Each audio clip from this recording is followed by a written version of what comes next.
Изградбата на коридорот 8 според планираната динамика се очекува да започне на пролет. Ќе стартува со изградба на делницата Куманово-Белјаковци, изјави министерот за транспорт и врски. Вели дека сега преговараат со Европската банка за обнова и развој, од каде се планира да се обезбедат 46,4 милиони евра. 332 милиони евра ќе бидат потребни за изградба на пругата кон Бугарија на делницата Крива Паланка ДВ Баир. Изградбата се планира да започне во 2017 и се очекува да заврши кон крајот на 2020 година. Средствата ќе бидат обезбедени од ИПА фондовите, Европската банка за обнова и развој и од Европската инвестициска банка.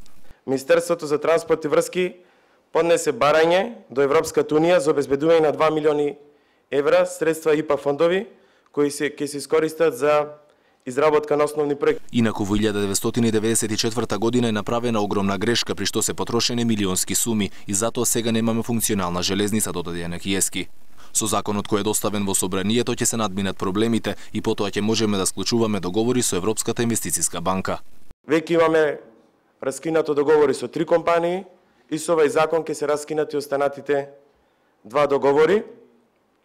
А бидејќи претходно не се раскинале договорите, не е направена конзервација, проценките се дека околу 20 милиони евра се направени штети. Јанаки Ески е уверен дека ова е правиот пат за изградба на железничкиот коридор 8, кога во 2004 година целосно престанаа градежните активности на оваа пруга.